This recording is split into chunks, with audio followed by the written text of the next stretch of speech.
Running up the score. Jerry Napoleonello. The Cowboys made two mistakes in the last 3 years. One was letting Dak take over for Romo and not having Romo come back in. And two was releasing Des Bryant. Superstition, screw that. Let's pick this bad boy up and walk it around the ice. Kevin Donlin. The NFL, like every league, is a business. And in a business, you have a job. And let me tell you something. You always have a boss. No matter who you are, you have a boss when you're in the organization. The New York Jets, you know what they need to do with their second round pick? They need to just start taking it and lighting it up on fire.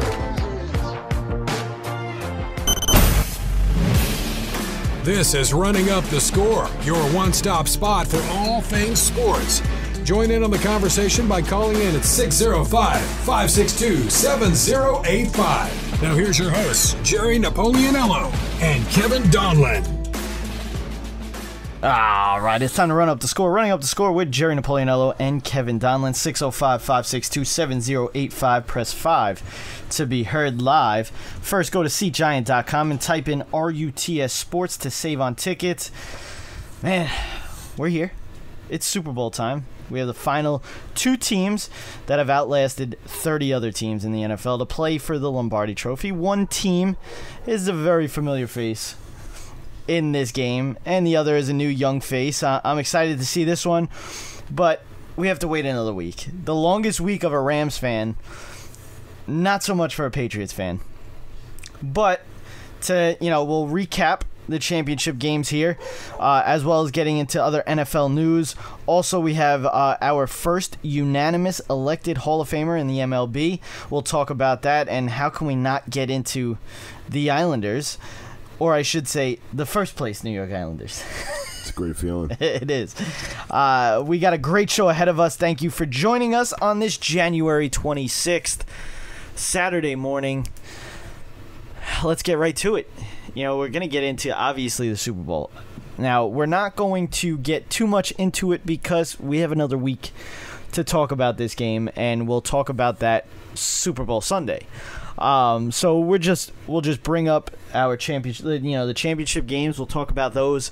There was a lot of news when it comes to those championship games, and like I said, we'll get into everything else. But first, championship games, we had Rams and Saints, the first game.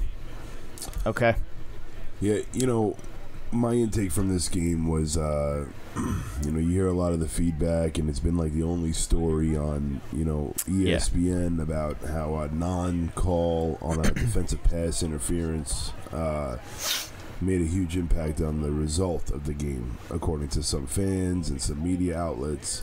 But for me, this is someone that really wanted to have the Saints win and go to the Super Bowl. I'm a big Drew Brees fan.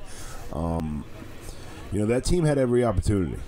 You got the ball first in overtime. The Rams, they earned it. There's no doubt about it. I mean, you can say what you want about the defensive pass interference and how it should have went the Saints' way, and the Saints could have gotten a first down and goal, and game could have essentially been over. But the game could have been over either way. I mean, you got the ball first in overtime, and the Rams defense came out there, got some pressure on Brees, forced an errant throw, and was able to be picked off, and the Rams offense was able to get, 20 yards at that point, and, then Greg the Leg did the rest. So, I mean, from a team sport perspective, this was a great win for the Los Angeles Rams. They were down early, 13-0 It looked like the Saints were going to pull away with this one with ease. But they kept fighting. Sean McVay did a really, really great job with this team. I'm happy for him. I'm happy that he was able to finally get a Super Bowl berth. Didn't take long. But when you talk about that defensive pass interference and the impact it made on the game, and I know it's the biggest story coming out of ESPN right now, but there's more to it. You got to give credit to the Rams where it's due. And, this team got some stops late. were able to, hold the Saints on certain drives and, again, a game-tying field goal, game-winning field goal. You ask fans of any of the other teams in the NFL, this is not an easy thing to do. No. I've seen teams lose games on missed field goals. I'm standing next to one who had a brutal one where the ball didn't even get snapped. So, it just shows, credit where it's due. The Rams, a complete team effort, special teams, offense, defense. They earned their trip to the Super Bowl. Now, there's nothing the Rams could have done about a call not being made or being made, so to criticize them and call this a tainted Super Bowl is just unfair. This team earned it. They played very, very well. It should not be, second-guessed by anybody. The refs missed a bad call. Everyone knows. Everyone understands. How the NFL's approaching it has been quite brutal. I think, admitting this, and obviously there is an issue going on in the NFL, and, we could talk about that a little bit into depth,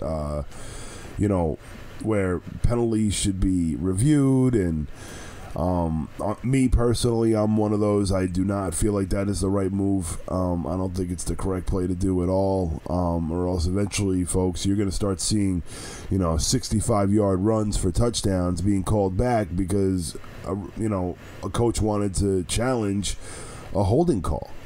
So you just can't do this. You really just can't. Referees making calls and missing calls, it's been part of the game for years. It's what makes the game the game. So, when I hear ESPN nonstop going about it and different stories, and you got Ben Watson writing letters to Roger Goodell, and you got Sean Payton come out in the media and saying things, it's part of the game. Now, I saw face masks in that game by the Saints get missed. So it works both ways. Unfortunately right now the NFL's biggest problem with this is that the consistency of the refereeing has got to change drastically. I think there hasn't been consistent refereeing in this league in about 10 years. Everyone wants to talk when the replacement refs came in and made all these bad calls. You think the regular refs are the most perfect people in the world? You're sadly mistaken. Football is a very difficult sport to referee. It really is. Trying to catch calls and not catch calls, it is a difficult job, folks. A difficult job. So, there's a problem here with the NFL. How they're going to fix it? I mean, they'll be on their own with this one because I really don't see an answer to this. There isn't no answer. It's part of the game, folks. Referees are going to make calls, they're going to miss calls. Oh, my team didn't make it to the Super Bowl because the ref didn't make a call. It's part of the game. Me personally, being a Jet lover and a Patriot hater, I think it's a big reason why you just keep hearing all this, crap about, how many Super Bowl berths that Tom Brady has and Bill Belichick. At this point, you just kind of give it a look like, all right, I bet you in all those years that they've made it, the tuck rule and all this kind of stuff, refereeing has probably gone the Patriots' way more than once. And you don't see it now because we're about, 7 or 8 years down the road. But it's a big problem in the NFL. And they're going to have to fix it at some point. I just don't know how. Well, that was well said. A nice little rant. With that being said, the refereeing in both championship games were horrendous. There was the play in the Patriots game where I figured we'd talk about that when we got into the Patriots, but I'm just pointing out. I know things, exactly what play. Yeah, right? Am I reading your mind? You have the roughing the passer where the guy never even hits him in the head. Now, don't get me wrong. You got him on the shoulder. Come on. Don't get me wrong. I bet the Patriots, so I was very thankful for that. But altogether, just the championship game refereeing was horrendous. And, going back to what you said, I disagree with some things. I think they should be able to replay certain calls.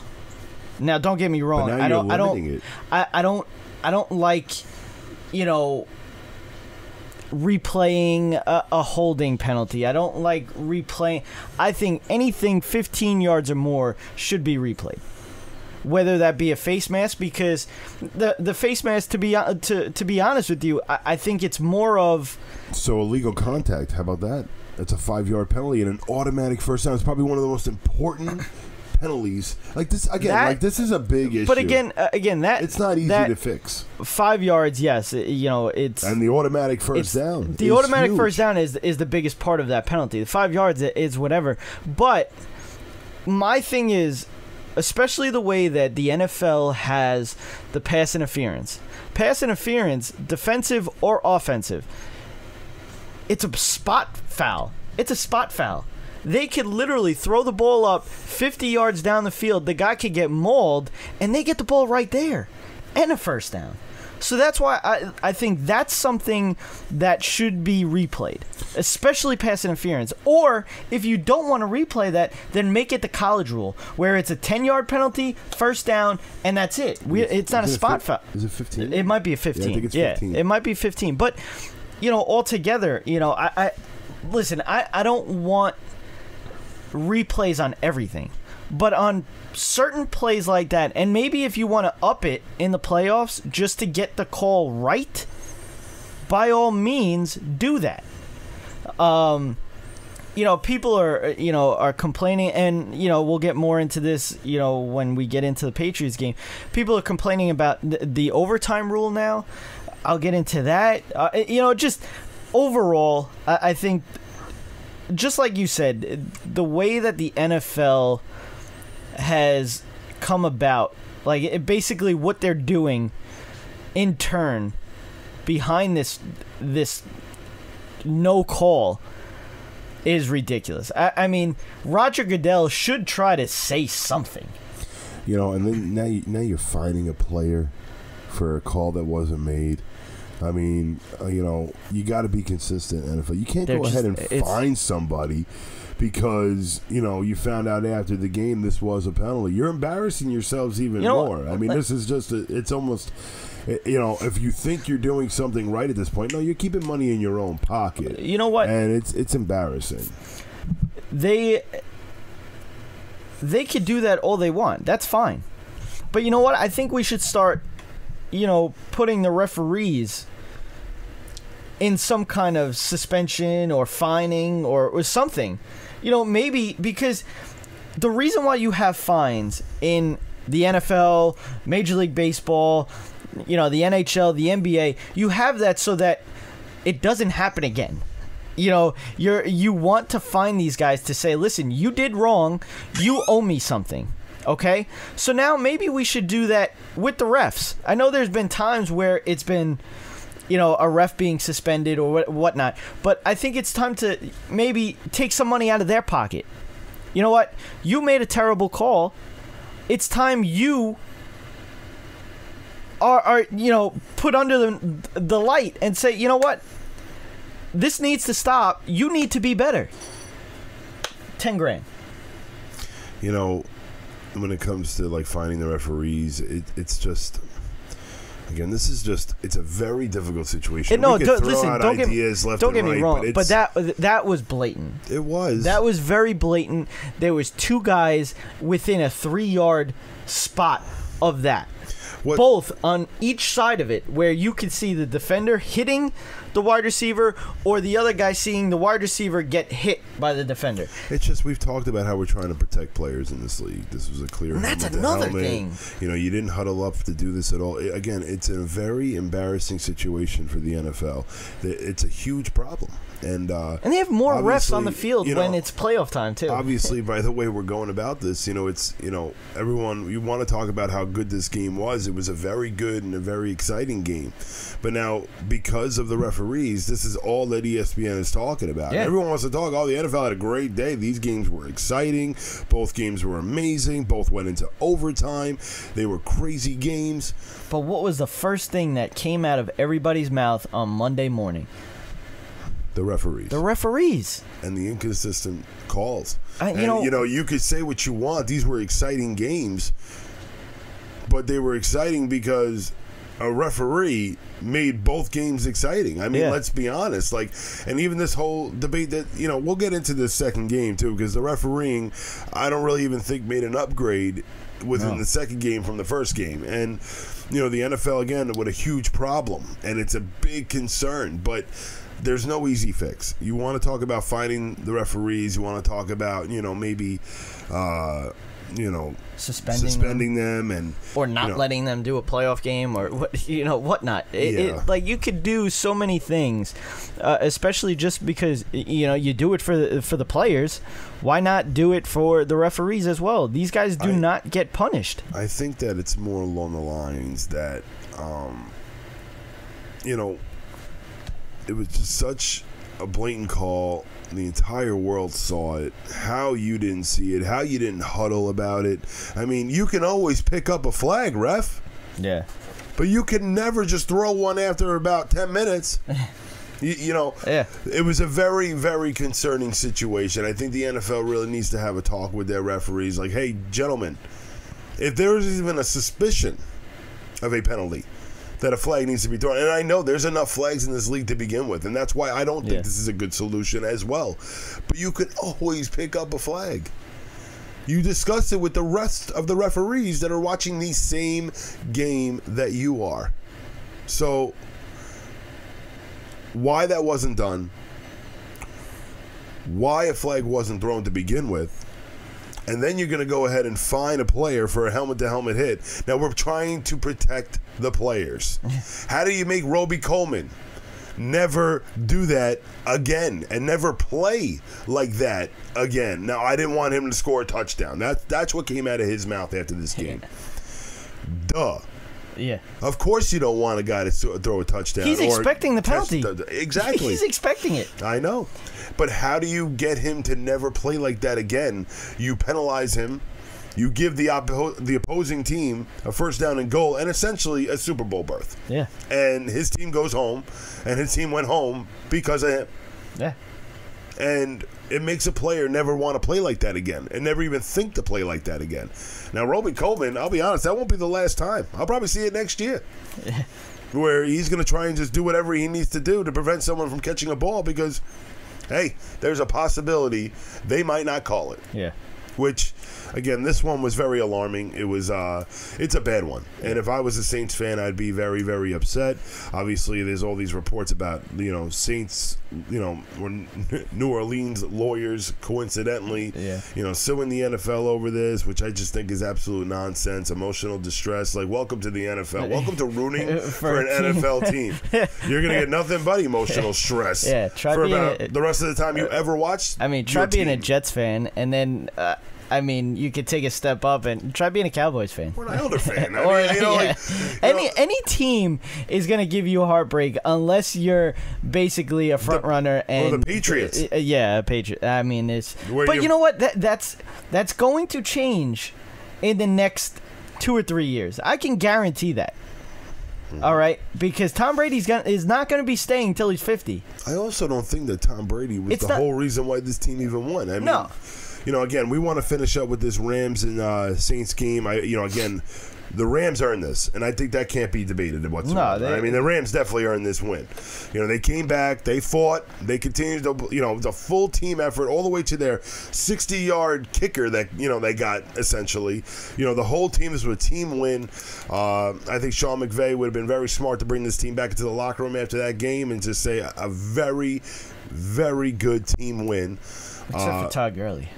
Todd Gurley was nowhere to be found, but that's why it takes more than just one player. I mean, you hear about how great Todd Gurley was all year and how amazing he was. He was unbelievable and so good. A big reason why the Rams' offense was one of the best. Same with Jared Goff. He's on the sideline. It takes a lot more than one or two players to win a Super Bowl.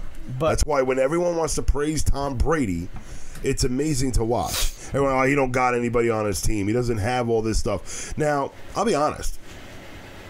I can't name a single offensive lineman for the New England Patriots. Okay, and again, we'll get more into this as we go along, but you cannot. it's the basis of how the media portrays them and how they represent certain players from the NFL, ESPN, all this kind of stuff. But I think for the Rams, I think their offensive line was absolutely amazing all year. They stayed healthy. It was a note that they made that they've been able to stay healthy all year. The defense was unbelievable. And Aaron Donald is just, he's probably going to be the second defensive player to win the Super Bowl MVP, because if somehow the Rams win this game, it's going to be because of him. It'll be because of Aaron Donald, yes. no doubt. Absolutely. It won't be because of Jared Goff. It won't be because of Todd McVay. Sean McVay. Look, I'm mixing up. Todd Gurley. I'm sorry, guys. I'm a Jet fan. I'm thinking draft the whole way. My apologies. It's the only thing I'm thinking of. I can't wait to see Todd McVay. All right. Well, actually, no, you're not even going to see him. He was hired by the Raiders. Oh, was the advisor, right? That's right. Yeah, I remember reading that. That was a questionable hiring, anyway. But really? we have Sean Payton after the game discuss what happened, talking to the league and everything like that. Frustrating, just getting off the phone with the league office. They blew the call, and man, there were a lot of opportunities though. But that call puts it 1st and 10. We're on an E3 plays, and it's a game-changing call. And that's where it's at. So it's disappointing. Credit the Rams. They made enough plays, though. They won the game. The kicker made some big kicks. But for a call like that not to be made, man, it's just hard to swallow. It was simple. They blew the call. They said it should never have not been a call. They said not only was it interference, it was helmet to helmet. There were 2 calls. They couldn't believe it. So that was no. We spoke initially, then I called to follow up, and first thing Al said when I got on the phone. Now he's upset, obviously, and I'm 110% behind him. He has every reason to be upset, but it just sucks that this game had to be tainted because of that. Now we go on to the Patriots and the Chiefs. Patriots kind of had a stranglehold on this game all game long. Then it got towards basically the second half. Chiefs took over. We were back and forth. I mean, God, I had the under in this game. I had the under. It was 56.5. If the Chiefs don't score that last touchdown, I cover. But I knew at that point it was like, because I had the Patriots on the money line. So after the Chiefs scored that touchdown, I think it made it 52 points altogether. I think it was 28-24. I think at the time, yeah, because it was 4. So the Patriots needed a touchdown. So I knew right then and there I lost, because I parlayed it. But that's not here nor there. Altogether, this game, it's funny because in this game, yeah, the refs were horrendous. But the refs weren't the first name out of anybody's mouth after this game. Or on Twitter. Should have been. People said the MVP of this game was Tony Romo. Oh, yes. Yep. 3rd and 9, Tony. Well, they got to block the front. Gronk's not outside. You got to chip with him, and throw to Edelman over the middle of the field. Pass down the middle. Caught. Edelman holds on. He got whacked a couple of times.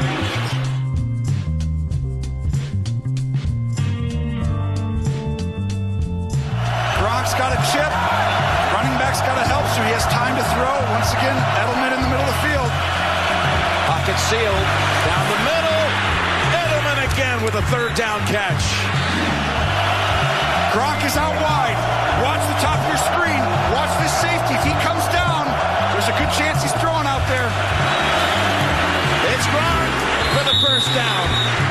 Gronk cut inside. I mean, it like the last 30 plays of the game, he was spot on about everyone. Yeah, I've never seen anything like it, to be honest with you. I really haven't. It's quite essential. The NFL needs that. Yeah. You know, the NFL needed this kind of voice, to do broadcasting, and Tony Romo's a great football mind. There's no doubt about it. Obviously, the way he was calling plays should almost be a head coach. Yeah. It was very impressive what a team's trying to do to you. Being able to identify that is a big part of being a coach. You know what? And everyone talks about this. We've talked about it over and over. Adjustments that need to be made, and how to change up what halftime adjustments, all that kind of stuff. Yeah. You're trying to figure out what a team's trying to do to you, whether it's run it down your throat, whether it's to throw it over the top, whether it's trying to bring the blitz a lot more often than usual, and or dropping back into zone coverage at will. So being able to identify all these things off movement on the D line, O line, and he just did a great job, and it was amazing to watch. The kid's been doing it since day one. I guess this game was CBS actually had to tell him to tone it down a little bit. Yeah. At one point, but I think altogether, the reason why everybody raves about him, don't get me wrong, he's very good behind the microphone, very good. I think the biggest thing is it's kind of taking that football fan and putting them in the game. Listen, this is what you're going to look for. This single high safety is going to come down. We're going to throw a slant out to that left wide receiver. That's what's going to happen. And then boom, boom, boom, it happens. So it's now you're basically taking that guy sitting on the couch, eating his chips, drinking his beer, watching a game, and you're putting him in the game. You're basically putting him in the mind of a quarterback. That's what Romo's doing. That's what Romo's doing to everybody on the couch watching these games. And that's why everybody loves that he's doing games like that for CBS. Not to mention he's going to be doing the Super Bowl this year. So everybody's going to have their ears open for Tony Romo. Obviously there's going to be jokes, which I'm not going to be happy about. But everybody's going to have their jokes. Oh, Tony Romo finally made a Super Bowl. Blah, blah, blah. But I think altogether, I think he's great for you have one aspect of the game that is just horrendous for football, and then you have Tony Romo that's great for football. So right now, last weekend was kind of like a seesaw. It was you have the refs and then you have Tony Romo. One's dropping the football down and one's basically bringing football back up. But there was a couple of things that happened in this game. Like I said before, you have the roughing the passer that basically got hit in the shoulder pad. Again, another play that is kind of bang bang, and it's kind of a lot of the times these referees are looking for the movement that the player makes. A face mask, you're looking for the head to be pulled. A hand to the face, you're looking for the head to bob up. It's those are the things that they're looking for, not necessarily seeing what actually happens, because the ref, I think, that called that penalty was behind Tom Brady. So that it's just now, if you're thinking about it, you're standing behind Tom Brady. What you're seeing is a hand come flying, and then you're not seeing where that hand hits. And all you're looking for is how Tom Brady acts after it. And that play right there, I can't put all on the refs. But altogether, I mean... I can. I absolutely can. I think it's a disgrace. I'm sorry. Again, we go right back to how we saw the first game. Now, you're going to show me as a regular fan, okay? I'm a Jet fan. I have no bias. Again, I'm biased towards the Patriots, obviously. But, again, we all know what happened here, okay? And I just watched the Saints, lose a Super Bowl because you didn't call a flag on something that should have been called. And then I watched the next game, and you could talk about this from the Patriots' perspective. Oh, they made it to another Super Bowl. They've been unbelievable. That was a huge play. Yeah, it was. They kept the drive going. That was third down. And you gave them an automatic first down with it. The problem is that this is a call that should not be made. You can't be making it. And even if you throw the flag, again, gather up, man. Discuss what you just saw. What are you watching this game for? You get paid a lot of money, or at least a decent amount of money, to be a referee in the NFL. There was one big call in this game. and that was D Ford lined up offsides.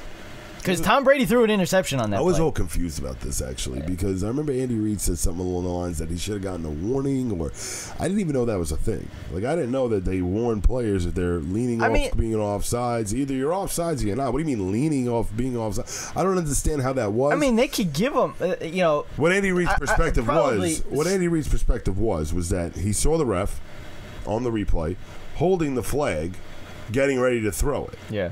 And instead of focusing or putting your focus on, making sure the flag was thrown, that Andy Reid felt there should have been a warning, especially on the importance of the game, which I don't agree with. If you're offsides, you're offsides. And don't line up offsides. I don't agree with it either. But also, it's like, this is third down now. This is third down. You're in Kansas City. And Kansas City's on defense. You're not hearing a goddamn thing at all at that point. For a ref to be on the other hash, or on the sideline, to scream out to D Ford so that D Ford hears you, it's not going to happen. Yeah, it's not going to happen. So, I understand where Andy Reid's coming from. There is times where I was just confused by that. just it made no sense. Yeah. I've never seen anything like that before. So, altogether, that was the biggest play of the game, was D Ford lined up offsides. Now, the thing that drives me crazy is, as a defensive lineman, your sole purpose is to look at the ball pre-snap. You're looking at the ball until it's snapped. There's some guys that will, guess the snap count, try to jump it. That's all fine and dandy, but most of the time you're getting offsides. But you're like, I just don't understand how you line up offsides. You just lost the game for your team. You lined up offsides. Now, the other question about this game was everybody saying that they should change the overtime rule. No. I'm so sick of this whole generation all worried about participation. It's like we hand a kid just for playing a game, no matter if he didn't win a game or not. We hand him a trophy just for participation. Cut it out. Your sole purpose in the NFL, if you're on defense, is to stop the opposing offense. Okay? Not. Oh, you know what? I have another chance. It's enough of that stuff. You had 4 quarters to have the lead. Okay? I'll be honest. I don't mean to go on a huge rant here, but I'm sorry, but I didn't watch the game into too much depth like this, but I watched a 7-yard run by Sony Michel, another 12-yard run for touchdowns, and I'm sorry, but from a Jet fan perspective, there's no way a holding isn't getting called on the New York Jets right then and there. Well, yeah. Again, give credit to Tom Brady as much as you want. But, I don't ever see anything going wrong for this team. Everyone talks about, Bill Belichick's got this team really, playing the right way. And, we're all human, folks. We're human. It happens. Those professional football players, they're all human. Ex-Roby Coleman, he's human. The best of the best offensive linemen will hold when needed.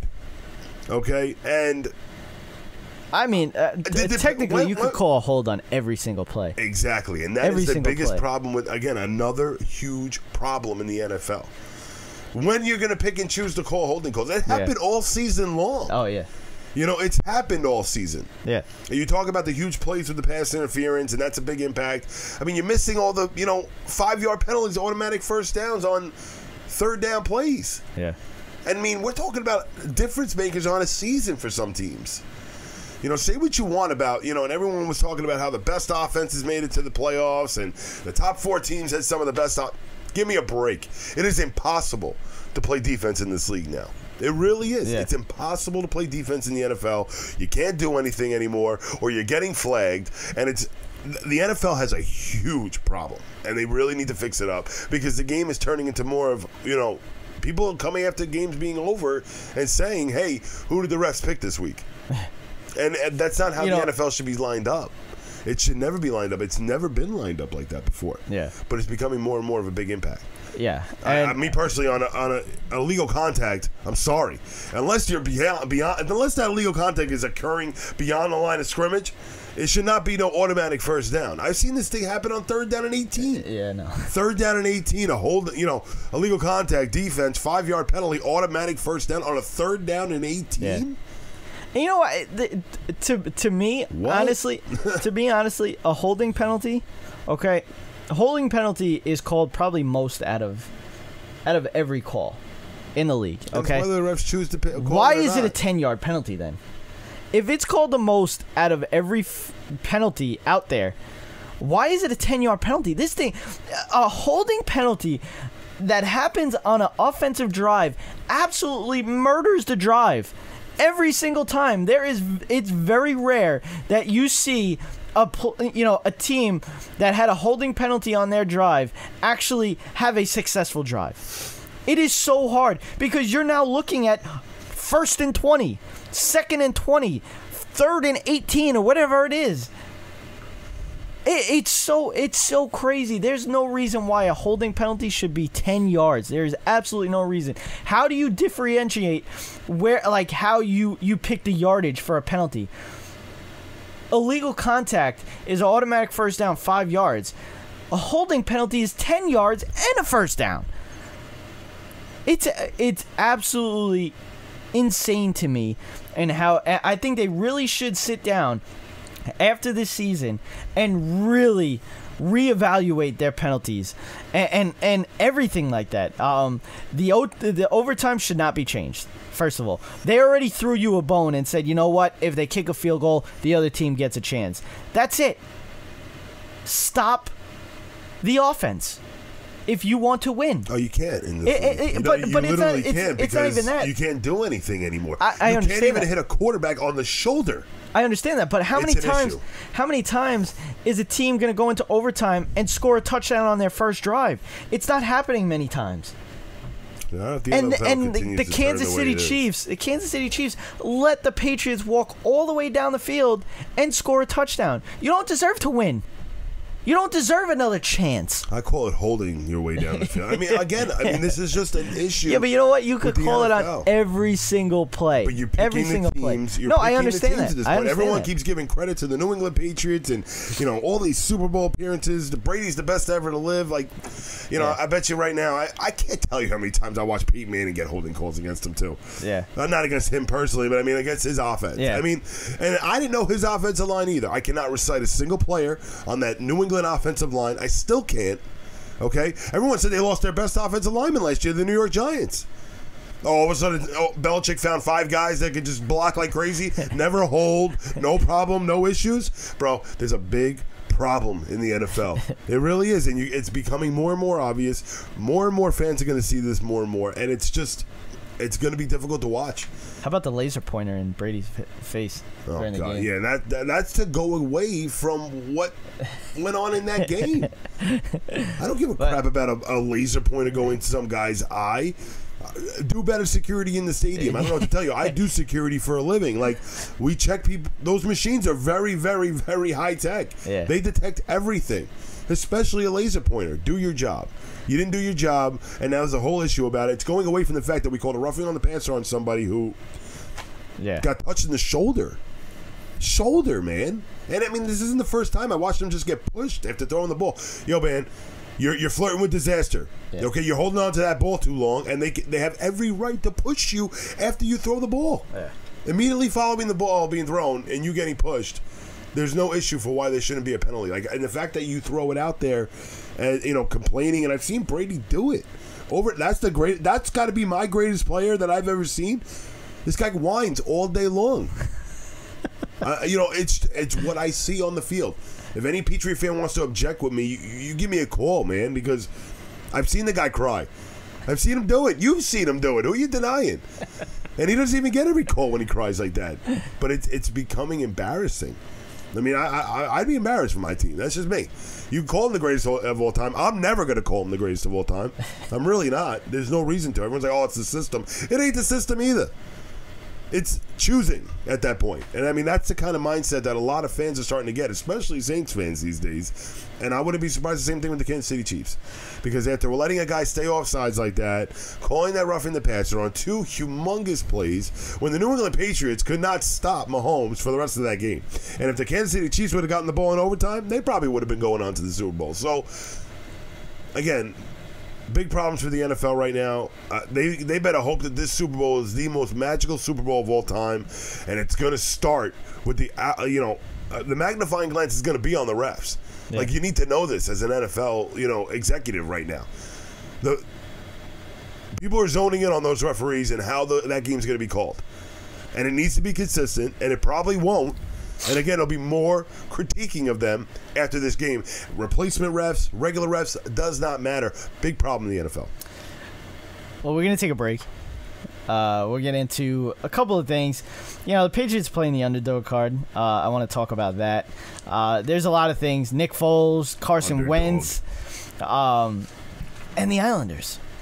Ooh. Yeah, we'll get into that. What about that? We'll get into that. You're listening to Running Up the Score. All Noise Radio.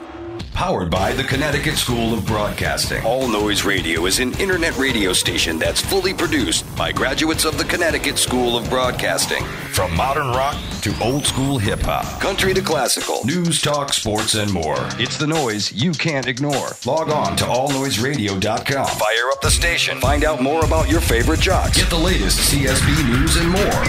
Plus, you can take All Noise Radio with you on the go for free. Just download the Live 365 app to your iPhone, iPod Touch, or BlackBerry and search All Noise Radio.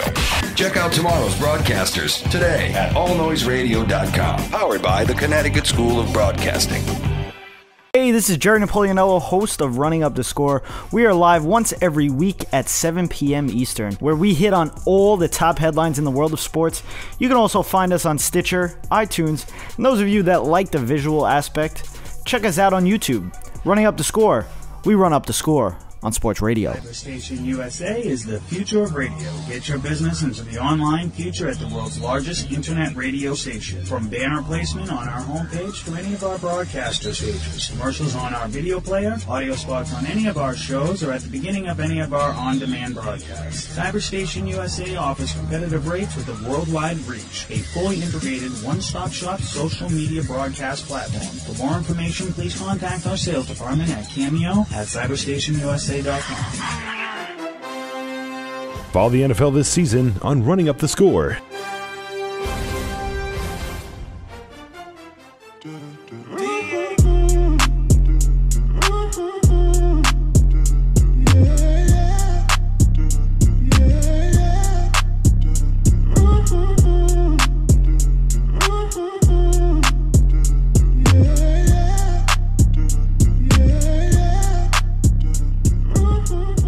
This is Running Up the Score, your one-stop spot for all things sports. Join in on the conversation by calling in at 605-562-7085. Now here's your hosts, Jerry Napoleonello and Kevin Donlin.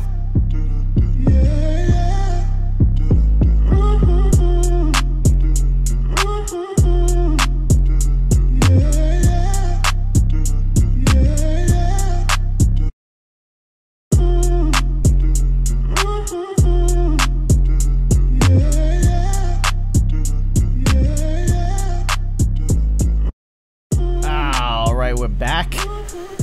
Go to cgiant.com, type in RUTS Sports to save on tickets, and call 605-562-7085. Press 5 to be heard live. Follow us on Twitter, RUTS Sports, as well as Instagram, RUTS Sports. So, Patriots are playing an underdog card.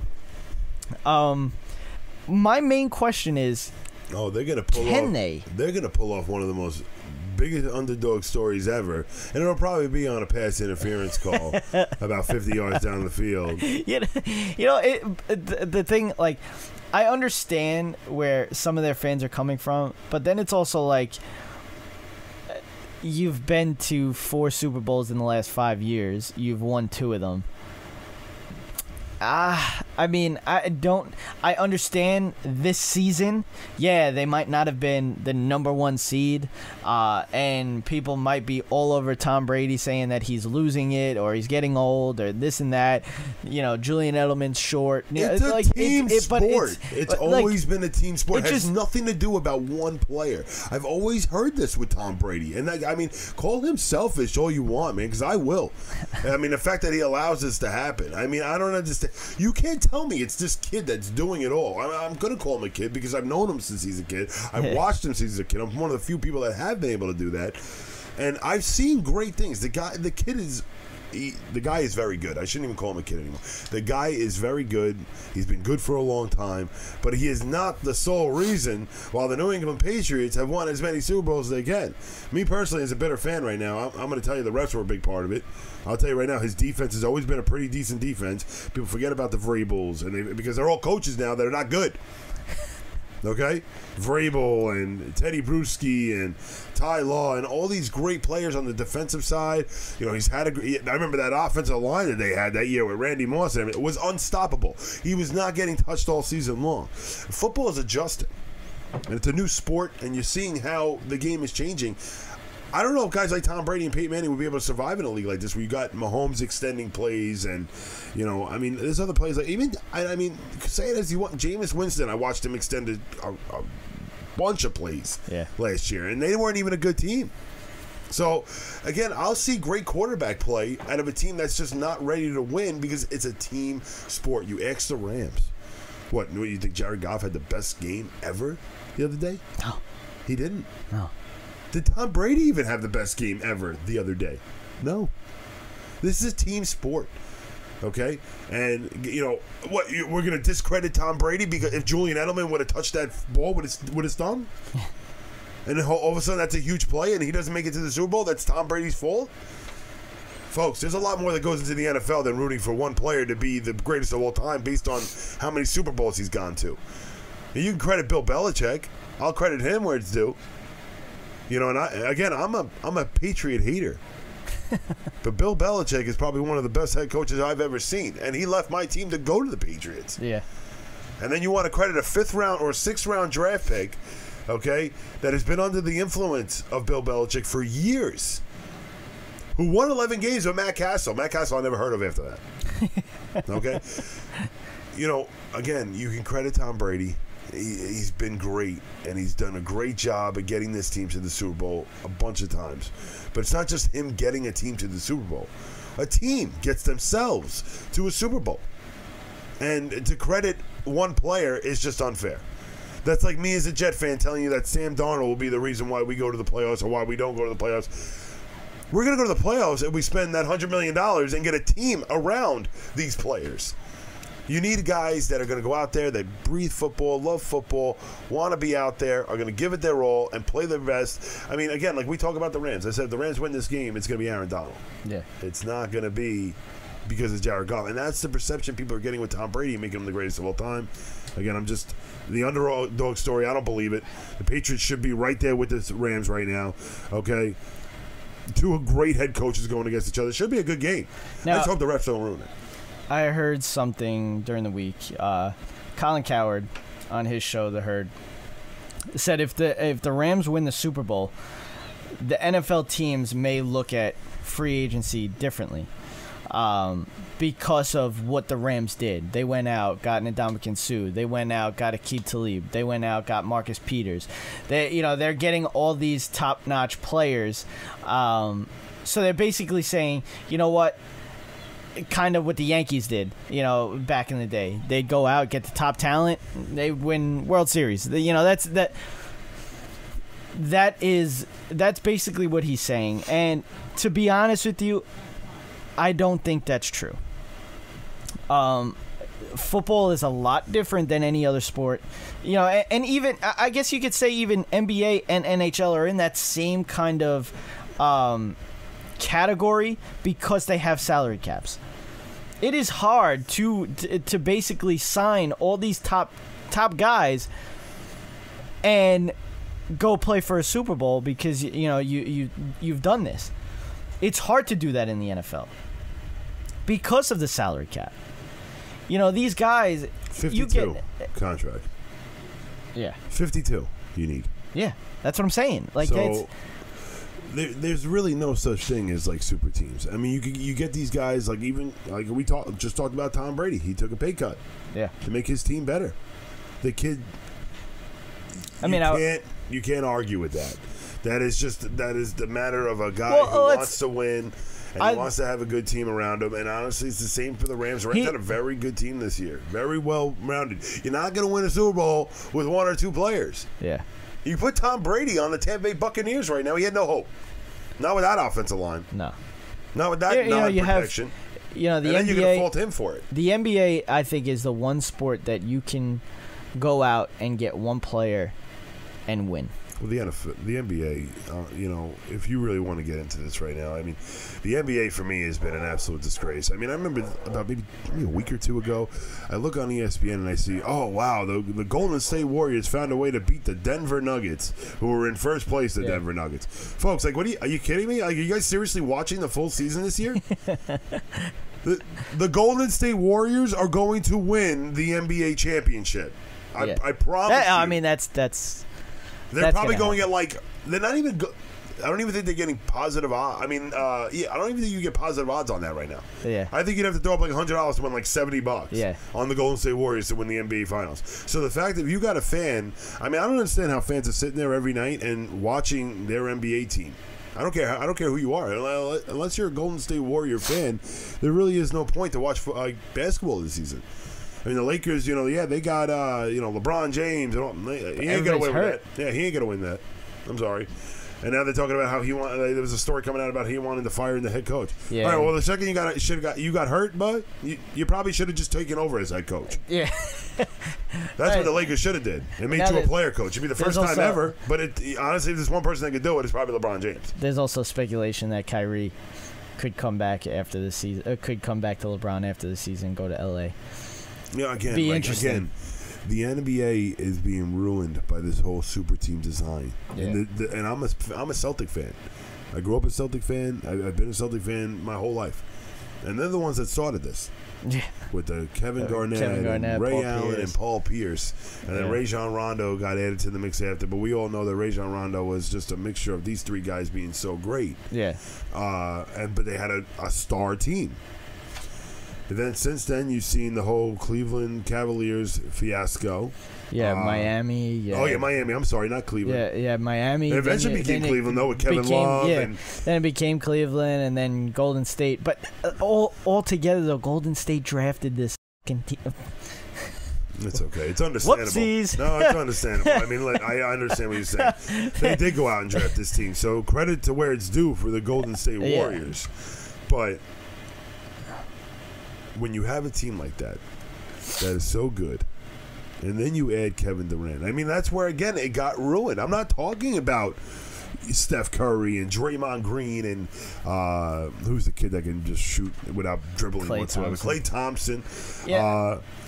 Then you add Kevin Durant, who is arguably a top 5 player. And me personally, I've always seen NBA as having these guys that are considered unguardable. Now, Carmelo Anthony in his prime was unguardable because the guy sat at 6'8" or 6, and he was leaping as high as he could, and he could shoot lights out. Dirk Nowitzki, the same thing, unguardable. LeBron James, 6'8", unguardable. Because when you can shoot the ball that well and you can't block their shot, how do you stop it? And Kevin Durant was the perfect fit because that kid is like 6'10". Yeah. And he does this. And he's a very good player. And everyone's like, oh, he lost respect. Who cares? Everyone else is doing it. The league is getting ruined. The league needs to step in with this. Because this is not the old league that I used to watch with Charles Barkley taking on Reggie Miller. They stepped in when Chris Paul was supposedly traded to the Lakers, and then they ixnayed that. See, they have a big problem. All the players here, they want to do this, and they want to win championships. But when LeBron James is bringing in, Kevin Love to come play with him, and Kevin Love was arguably the face of the Minnesota Timberwolves. Yeah. How do you keep up with that? You can't. You gotta. If you can't beat them, you gotta beat them. Yeah. And that's what the Golden State Warriors did here. The Golden State Warriors lost one championship to LeBron James, and all of a sudden, let's go and get Kevin Durant. And I'm just sitting there like, why do I even watch this league? I mean, imagine being a New York Knicks fan. It's got to be brutal. Zion Williamson, when he comes out of Duke, who cares? Who cares? Because you're not going to get 4 stars on your team right now.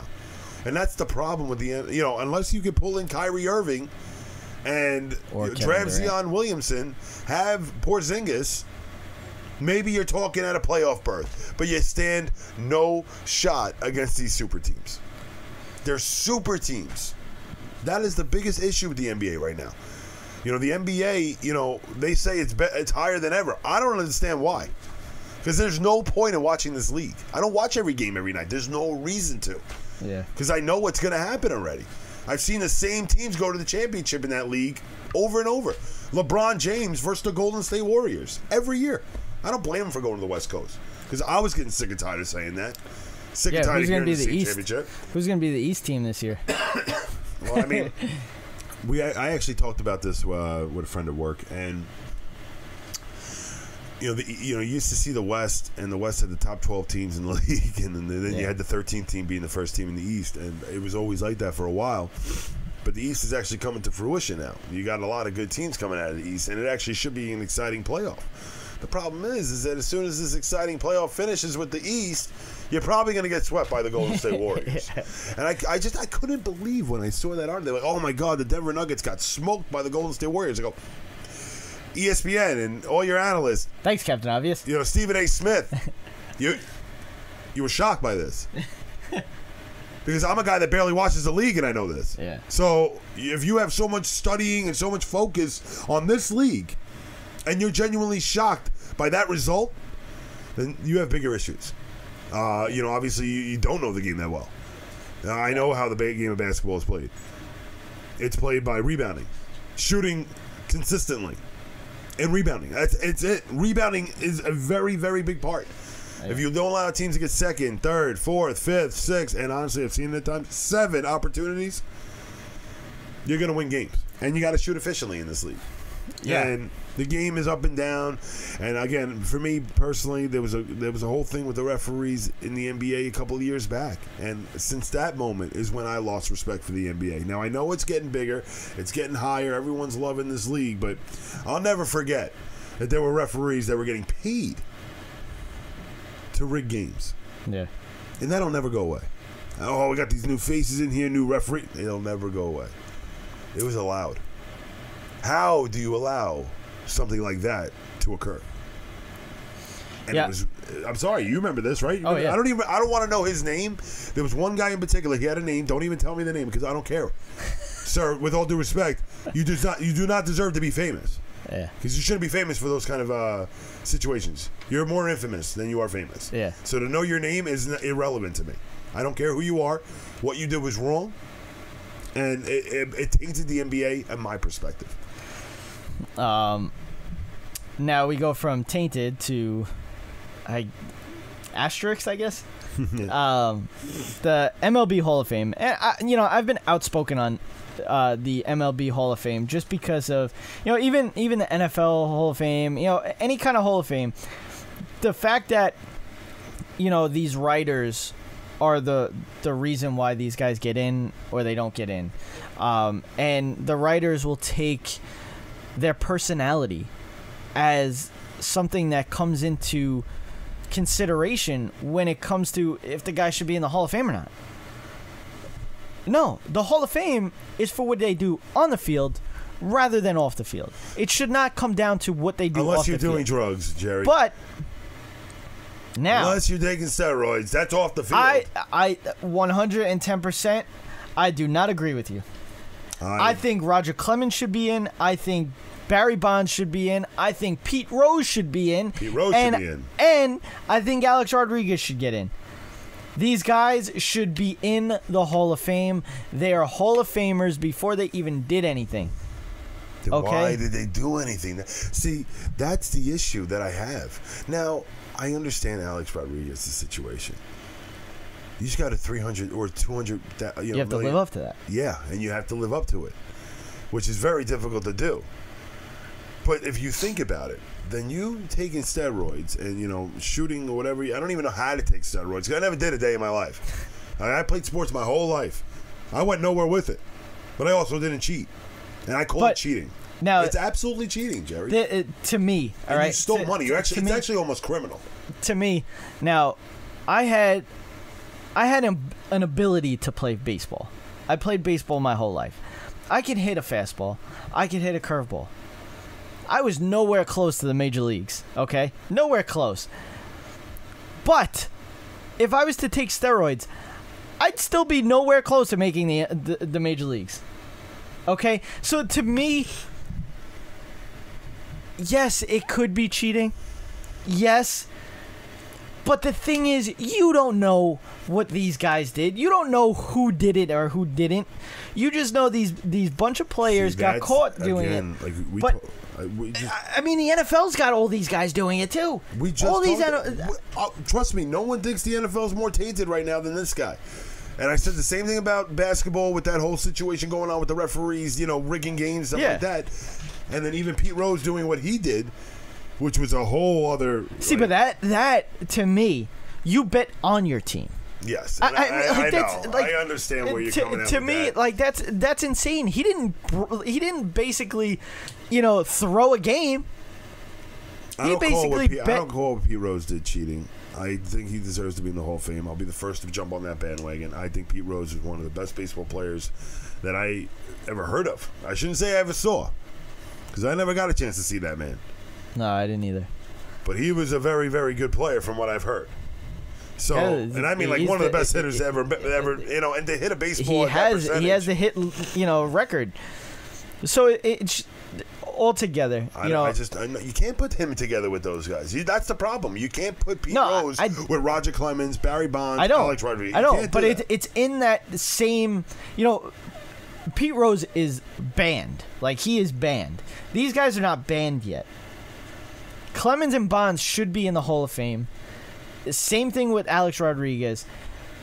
The guys that you sit on the border, okay, are guys like Sammy Sosa and Mark McGwire. Those are the guys that you're like, you know what? They were good, but were they great? And I don't think they were great, but I think the steroids at the time made them great. I think they were on the borderline. They were on the borderline. Where are you seeing a difference right now? I'm confused. Where are you seeing a difference? Because Alex Rodriguez, Roger Clemens, and Barry Bonds are unreal talents. Because they did steroids. They were great until they did that. No, I don't agree with. Until they did that. That I don't agree with. And honestly, it's one thing to do it. It's another thing to get caught doing it. Listen, Alex Rodriguez was hitting for 40 home runs a season before the steroids. Then he took steroids. Yeah, it took a jump up to maybe 60. But he was great before it. He was great after it. Barry Bonds, great before it, great after it.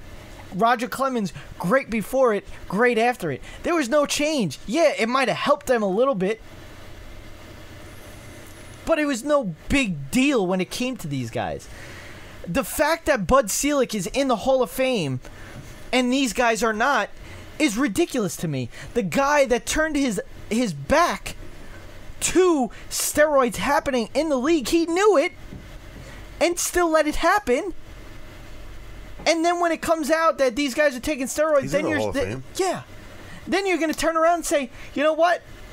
Yeah, you're not allowed to get into the Hall of Fame. I didn't even know that. But I didn't care about that. Like, you know, like, you're a commissioner. Like, I don't really care. Like, you have no talent. Like, it's, you know, but I think it's a disgrace. I think it's pitiful that you're going to sit back and tell these guys they're not allowed into the Hall of Fame. But meanwhile, the guy that turned his back and made a killing in money because of these guys is ridiculous. Fans who watched the sport that was tainted. And like, for me, I thought watching baseball as a kid was the most incredible thing ever. I'm like, watching the most unbelievable players I've ever seen in my life. These guys are doing incredible things that have never been done before, ever in the history of the league. Home run records, everything, strikeout records for Roger Clemens. You ruined it. You can sit I can't back, watch though. the game the same way this day, even though people are like, oh, steroids are out of the league. I don't know that. You don't know that. Nobody knows that. And that's the problem with baseball for me. I've had a hard time watching baseball over the years. Also, I'm a Yankee fan. It doesn't really make it that difficult to be a Yankee fan. You just got to sit there and watch them spend money, and in a very, But very they're not spending money. cap unfriendly. Well, yeah, not right now. They're not spending as much money. Yeah, well, but Machado and Bryce Harper still don't have a home yet. Yeah, Let's I'm just waiting wait for for that. Bryce. Yeah, exactly. That's exactly but, how it is. You know, altogether, I think that it's just I don't agree with not having these guys in. Mariano Rivera, guy that played it respectfully, was a respectful player. First unanimous Hall of Famer. Of course, the best closer ever. I don't think he should have been the first. I think Griffey could have or should have. Griffey, but I never heard about Griffey after he went to the now Cincinnati Reds. What are you talking about? Went to the Cincinnati Reds. I never heard of him again. Now that Mariano Unanimous for is a the reason. first unanimous, Derek Jeter's up for the Hall of Fame next year. Is he the next? No. I'm sorry, you're putting Derek Jeter in the same boat as Tom Brady. You're going to give credit to Derek Jeter for winning all these championships. Oh, yeah. Like, this isn't a team sport as well. Yeah, but you know what? I think he should be. Listen, no one's a big Yankee fan to me, but I'm not going to be biased like this, because honestly, the way I feel about Tom Brady getting the credit for all these championships is the same way I feel for Derek Jeter getting all these championships. You can't put it strictly on this one player. Or I can't even put it on Joe Torre or the head coach. Well, it's a team game. But I think Derek Jeter should be a unanimous Hall of Famer. No. Do I think he's? Unanimous. Do I think? Well, the thing with me is these guys take all this off the field type of stuff and they put it against these players. Well, why don't we put it on these players then? You know what, Derek Jeter shouldn't be a Hall of Fame GM. I'll tell you that. Maybe for the Yankees. But oh man, Derek Jeter, brutal. You know what? He was a good shortstop. Yes. Good. Yes. I won't say great. A fielding shortstop, he was not great. Fielding shortstop, he wasn't great. I don't think he was great. Bro, he invented the jump throw. Yeah, I understand that, but I don't think he was great. I think he was a good shortstop. So why do you think he should be unanimously into the Hall of Fame? Because I think everything that this guy has brought to the league, he was the face of the league. He was a great postseason player. Derek Jeter. When you think of the Yankees, the most prestigious team in the Major League Baseball organization, league, whatever you want to call it, Derek Jeter is the one name that comes up first. I respectfully disagree. I think Mariano Rivera was well earned to be the unanimous, and and so do I. No, I think he should go down as the only player ever to live. I don't think that's going to happen. I think it should be that way, though. I don't think that's going to happen. If you keep steroids out of this league, then if it doesn't stay out of the league, steroids, then it will happen. Guaranteed. And right now, you don't see any reports, but just wait. Something will come up. It always does. Before we get out of here, we have to bring it up. Of course. Islanders, first place. The New York Islanders in first place stand alone. At the All-Star break. I've been watching hockey for a very long time and never seen this. A long time. I have to say, this is definitely the most exciting. Ladies and gentlemen, my insight on the New York Islanders is that I think it's amazing. I think that this team is just seeing. I mean, if I was a coach of this team, I'd say your captain walked out on you. Your captain walked out on you. Doesn't think you're good enough. Show me something. You know, there's a lot of new additions to this team. I think Valerie Filppula has been one of the best players I've ever seen in his Islander uniform right now. He's been such a key third line center for the New York Islanders. I think their first two lines have been extremely, extremely, extremely efficient. The defensive back end of this team is so different. Everyone talks about Nicoletti, Boychuk. Where was this last year? There's a new system, and the rest of the guys on that D, Pellick, Mayfield, Pulak, these guys are big guys. They're not easy to push around. They really are. And that's what makes the Islanders so difficult to score against, because you're facing against guys that are big and that are staying healthy right now. Not even that. How about Robin Leonard? Yes. Well, I mean, again, the Islanders the other night played 19 shots. I mean, when did you have... Last year, the New York Islanders were giving up about 50 shots a game. Yeah. 19-shot wins is what I'm looking for. Yeah. And I think that the system that Barry Trotz has in here right now has fed this team. I think the best thing that ever happened to Barry Trotz was John Tavares leaving. Yeah. I don't know if John Tavares would have been able to accept this new situation. Yeah. And right now you see him with Toronto. He's scoring a bunch of goals. He's been great for them. Yeah, I think he's got 30 they can't stop giving up goals. And that's because that's the kind of system that they play. Yeah. That They're John an Tavares offensive plays. team. That's all they are. And John Tavares does not backcheck. No. And John Tavares was on the ice more than anybody in a New York Islander uniform last year when we were giving up these 50 shots a game. Yeah. So say it and credit it as you want. And it's not me being a bitter fan, because right now I'm at the point, I don't care that you left, bro. I have Matt Barzal on this team right now. I do not need a superstar like you anymore, because I got one already. Yeah. And the kid is young. I mean, he's altogether, fast, he's strong. Just altogether, the team is playing unbelievable. Barry Trotz, I mean, Lou Lamoriello. This team, I mean, we've been waiting for this. We've been waiting for this for how many years? I mean, all we've been hearing was, "Oh, wait till you see all these young guys that are coming up. Wait till you see." Well, they're finally here. Finally got them, and it's and you know we were thinking that John Tavares was going to lead this team for however many years, however long, for his whole career. But you know what? He felt like going with his bed sheets. And you know what? To be honest with you, at that time, yeah, it sucked. It sucked because all we knew was John Tavares. But you know what? It's not about now. He left a terrible way. You honestly, you got to let management know. You got to sit there and give us the assets to get. You're too good of a player. Yeah. And to do something like that, it's showing that you're selfish. Yeah. That you didn't want the Toronto Maple Leafs to lose any of their stars they had. Yeah. And to be honest with you, you're losing them either way. Listen. Because you're signing guys like William Nylander that have 1 goal in 19 games. Okay? He's under a huge contract. You have him locked up. Enjoy. Yeah.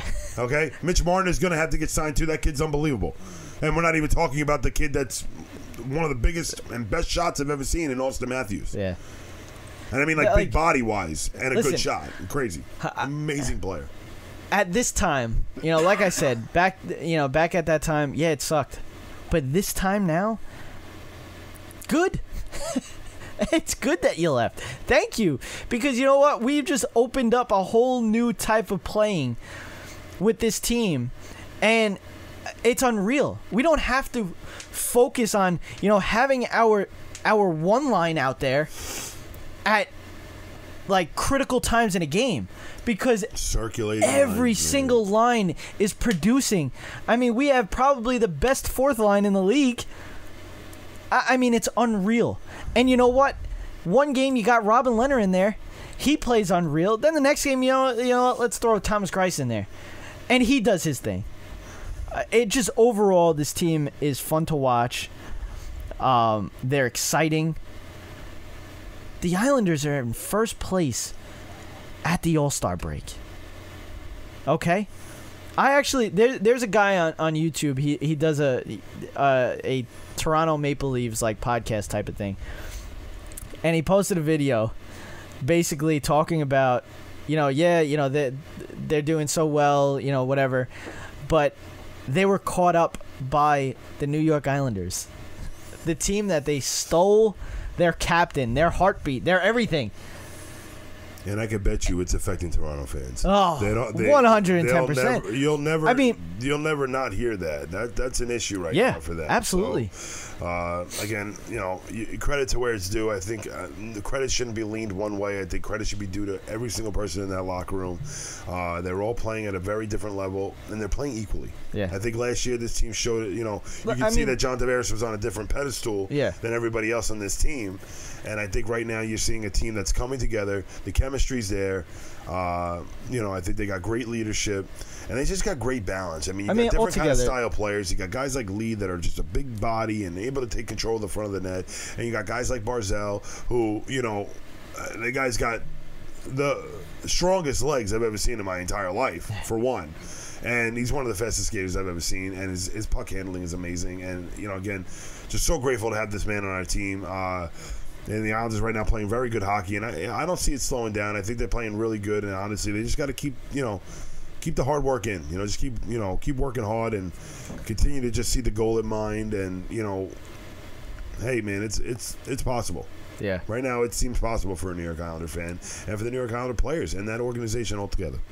Yeah, they have the perfect balance of young talent and also veteran talent. And it's nice to see. And I mean, just as an Islanders fan, you're sitting back and you're like, we finally have a head coach. We finally have a GM. I mean, guys that actually know hockey. It's crazy to me. And as an Islanders fan, I never thought I would ever been able to see this. Everybody, as an Islander fan, all you hear is the 80s. That's all you hear.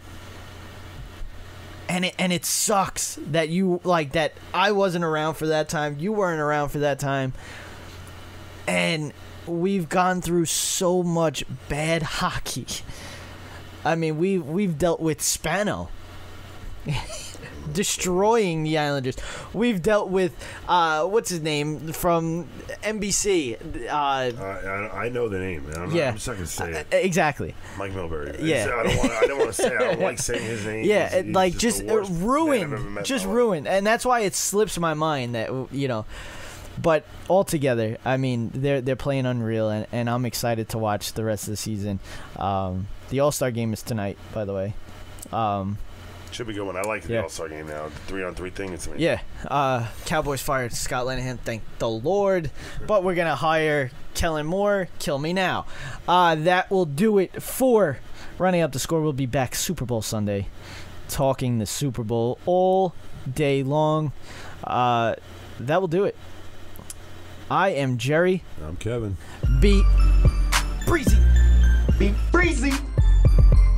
And it is all over! You've been listening to Running Up the Score. We run up the score on Sports Radio.